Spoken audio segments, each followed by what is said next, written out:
ఈరోజు మనం శంకరన్ కోవిల్కి వెళ్తున్నాం. ఇది తమిళనాడులో ఉంది. ఇక్కడ శంకర నారాయణ స్వామి గుడి ఉంది. ఇలాంటి ఒక టెంపుల్ ఉందని నాకు అస్సలు తెలీదు. ఇక్కడ మనం ఆ శంకరుణ్ణి, నారాయణ్ణి ఒకటే విగ్రహంలో దర్శనం చేసుకోవచ్చు. ఈ గుడి 1000 ఏళ్ల పురాతనమైనది.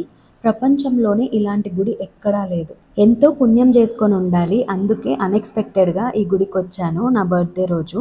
వర్కలాకి వెళ్ళేటప్పుడు ఆన్ ద వేలో చూశాను. రిటర్న్లో టైం ఉంటే వద్దాం అనుకున్నా, కానీ టైం కుదిరించుకొని వస్తున్నాను. ఇంత స్పెషల్ గుడిని అసలు ఎలా మిస్ చేస్తాను చెప్పండి. ఊరు చిన్నదే, కానీ ఊరుకున్న చరిత్ర చాలా పెద్దది. అండ్ మనం ఇక్కడ వెళ్తున్నాం ప్రతి దగ్గర మనకి లెఫ్ట్లో ఏవైతే ఇల్లులు కనిపిస్తున్నాయో ఈ ఇల్లులన్నీ ఆ కారిడార్కి, అంటే గుడి కారిడార్కి ఆనుకొనే ఉన్నాయన్నమాట. ఇది ఎట్లా అంటే గుడి చుట్టూ మనకి కారిడార్ ఉంటుంది. కారిడార్ని ఆనుకొని ఊరు మొత్తము. చాలా అంటే చాలా ఓల్డెస్ట్ టెంపుల్ అండ్ వరల్డ్లోనే ఇలాంటి టెంపుల్ ఎక్కడా లేదు. టెంపుల్ గోపురం ఇది మెయిన్ ఎంట్రన్స్. ఎంత కలగుందంటే అంత కలగుంది. నాకు తెలిసి మొత్తం మన తెలుగు ట్రావెలర్స్లో ఇప్పటి వరకు ఈ గుడి గురించి ఎవరు చెప్పిండరు. ఈ గుడి ఒక బ్యూటిఫుల్ ద్రవిడియన్ ఆర్కిటెక్చర్. బయట నుంచి అయితే ఆ రాజగోపురం అంత అద్భుతంగా ఉంది. లోపల గుడి కూడా చాలా పెద్దది, చాలా బాగుంది. గోపురం చూడండి ఎంత బాగుందో. నాకు తెలియకుండానే అన్ఎక్స్పెక్టెడ్గా నేను చాలా వరకు శివుడు టెంపుల్సే దర్శనం చేసుకుంటున్నా. ఓ, ఇక్కడ లోపల మనకి చెప్పులు పెట్టుకోవడానికి కూడా ఉంది, కానీ క్లోజ్ చేశారు.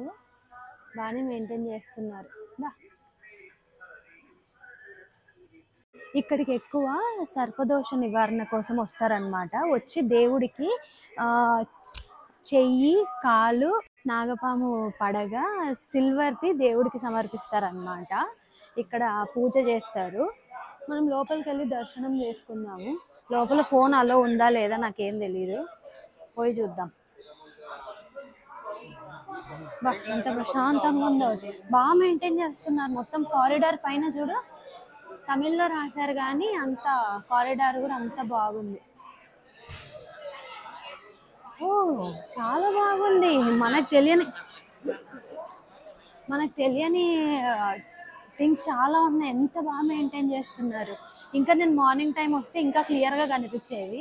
ఇక్కడ ఇంకా పిల్లలు పుట్టడానికి కూడా పూజలు చేస్తారు. అక్కడ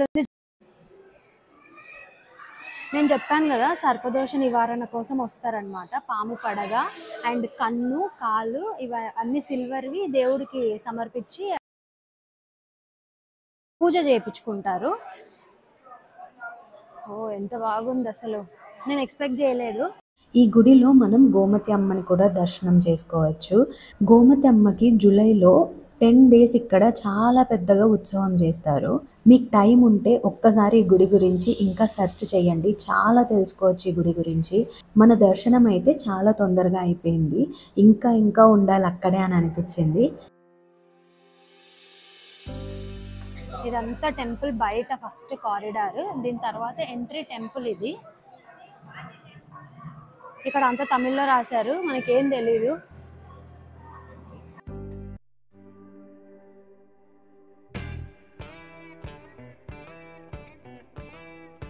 కానీ ఫోన్ అలో లేదు, అందుకే నేను మీకు చూపించలేకపోతున్నాను. మీరు ప్రాపర్గా ప్లాన్ చేసుకుంటే ఒక 3000 రూపీస్లో ఈ గుడికి వెళ్ళిపోయి వచ్చేయచ్చు.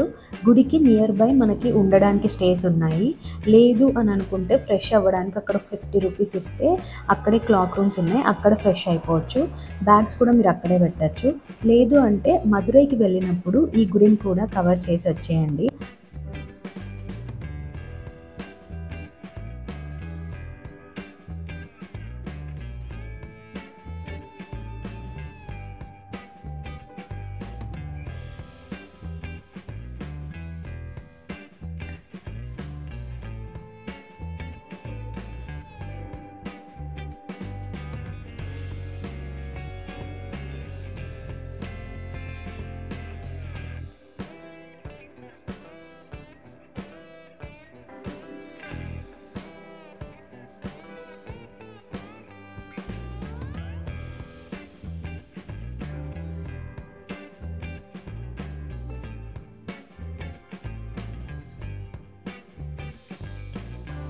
ఇప్పుడు రిటర్న్ బెంగళూరుకి వెళ్ళిపోతున్నా.